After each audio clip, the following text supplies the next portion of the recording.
Swift boss base command ఎలా use చేయాలో చూద్దాం. స్విఫ్ట్ బాస్ బేస్ యూజ్ చేయాలంటే మనకి 2 స్కెచ్‌లు కావాలి. ఒకటి టాప్ లైన్ తీసుకొని దీనిపైన ఒక సర్కిల్ డ్రా చేయండి.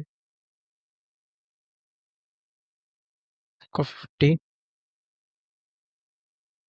ఇక్కడ కర్వ్స్ అని ఉంది కదా! అందులో హెలిక్స్ కర్వ్ సెలెక్ట్ చేయండి. ఇదొక పిచ్ 25 అండ్ 5 రివల్యూషన్స్ ఇవ్వండి. Click okay. ఇప్పుడు swift boss base command activate అయ్యింది. సో, ఇక్కడ మనకి 2 కర్వ్స్ అడిగింది చూసారా? అందుకని 2 స్కెచ్‌లు డ్రా చేయాలి. ఇక్కడేంటంటే ఈ ఫస్ట్ ఉన్న కాలమ్‌లో ఏ స్కెచ్ ఉండాలంటే, ఈ ఫస్ట్ ఉన్న దాంట్లో ప్రొఫైల్ ఉండాలి. ఈ సెకండ్‌ది ఏంటంటే పాత్.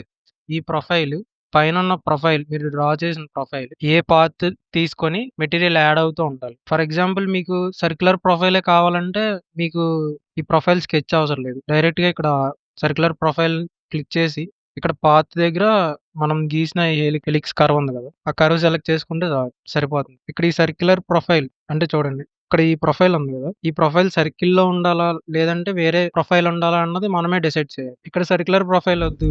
నాకు రెక్టాంగిల్ ప్రొఫైల్ కావాలన్నప్పుడు స్కెచ్ ప్రొఫైల్ అని ఉంది కదా! ఇక్కడ ఇంకొక స్కెచ్ డ్రా చేసుకొని ఈ పై కాలమ్‌లో ఆ స్కెచ్ సెలెక్ట్ చేయాలి. ఇక్కడ సర్క్యులర్ ప్రొఫైల్ తీసుకుంటే మనకి ఈ ప్రొఫైల్ అనేది మొత్తం త్రూఅవుట్ ఈ కర్వ్ ఎక్కడ వరకు ఉందో అక్కడ వరకు మొత్తం సర్క్యులర్ గానే వస్తుంది. సో, ఈ డయామీటర్ ఏంటంటే ఈ ప్రొఫైల్ యొక్క డయామీటర్. ఈ ప్రొఫైల్ యొక్క డయామీటర్. ఈ డయామీటర్ 2 ఇస్తే అది తగ్గుతది. సో, స్విఫ్ట్ బాస్ బేస్ ఎందుకు వాడతామో అర్థమైందా? సో, ఫర్ ఎగ్జాంపుల్ నాకు సర్క్యులర్ ప్రొఫైల్ వద్దు. అప్పుడు నేనేం చేస్తా అండి, ఈ కర్వ్ ఎక్కడైతే ఎండ్ అయిందో ఆ ఎండ్ పాయింట్ దగ్గర ప్లెయిన్ ఉంటే ఓకే. ప్లెయిన్ లేకపోతే ఈ రిఫరెన్స్‌లోకెళ్ళి రిఫరెన్స్ ప్లేన్ తీసుకొని ఆ పాయింట్ దగ్గర ప్లేన్ తీసుకోవాలి. అంటే ఫ్రంట్ ప్లేన్ అక్కడే ఉంది కాబట్టి నాకు సేమ్ 2 ఒకే పొజిషన్‌లో వచ్చాయి. సో, నేను డైరెక్ట్‌గా ఫ్రంట్ ప్లేన్ ఇక్కడ నాకు కావాల్సిన ప్రొఫైల్ నేను డ్రా చేసుకుంటా.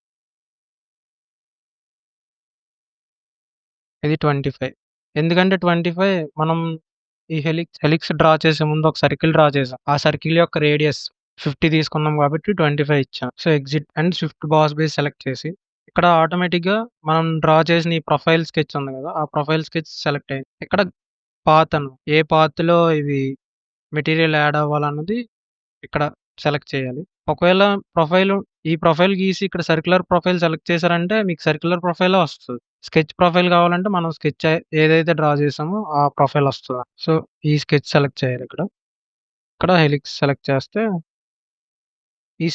ఈ క్రాస్ సెక్షనే మీరు ఎక్కడ కట్ చేసినా సరే త్రూఅవుట్ ఎక్కడ కట్ చేసినా సరే సేమ్ ప్రొఫైల్ ఉంటది. సో, ఇలా సేమ్ ప్రొఫైల్ ఉన్నది ఒక సెర్టైన్ పాత్‌లో నాకు రావాలి అనుకుంటే స్విఫ్ట్ బాస్ బేస్ వాడతాం. అంటే దీని అప్లికేషన్ ఎప్పుడంటే ఒక షాఫ్ట్ మీద థ్రెడ్ పెట్టాలన్నా, థ్రెడ్‌కి ఇందులో ఆల్రెడీ ఒక ఫీచర్ ఉంటది. కాకపోతే జస్ట్ థ్రెడ్ గూడా ఈ ఫీచర్ వాడి మనం స్ప్రింగ్స్ చేయొచ్చు. అలానే Swift cut.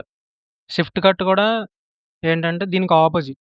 Shift shift boss బేస్‌లో ఏం చేసాం, మనం మెటీరియల్ యాడ్ చేసుకుంటూ వెళ్ళాం ఒక ప్రొఫైల్‌తో. షిఫ్ట్ కట్‌లో మనం మెటీరియల్ రిమూవ్ చేస్తాం. సేమ్, సేమ్ అప్లికేషనే కాకపోతే ఇక్కడ మెటీరియల్ రిమూవ్ చేస్తాం. షిఫ్ట్ కట్ ఇక్కడ చూడండి. సర్క్యులర్ ప్రొఫైల్ తీసుకొని నేను ఈ కర్వ్ తీసుకున్నా. డయామీటర్ 2 ఇస్తా.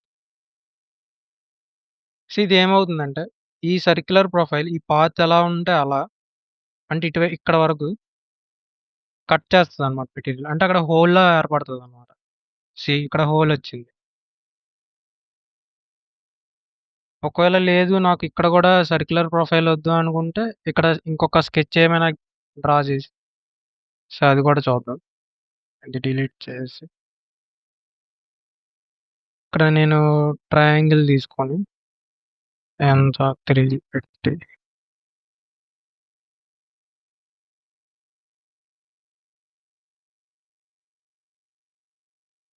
Exit and Swift cut. ఇక్కడ స్కెచ్ ప్రొఫైల్‌లో నేను ఈ ట్రయాంగిల్ తీసుకొని, ఈ పాత్‌లో ఈ హెలిక్స్ సెలెక్ట్ చేశాను. సో, నాకు ఇక్కడేమవుతుందంటే, ఈ ట్రయాంగిల్ షేప్‌లో కట్ ఫార్మ్ అవుతుందనమాట. మొత్తం త్రూఅవుట్ మీరు ఎక్కడ సెక్షన్ కట్ చేసి చూసినా సరే, ఆ ట్రయాంగిల్ ప్రొఫైలే ఉంటది. So, Swift cut and Swift boss base గురించి అర్థమైందని అనుకుంటున్నాను.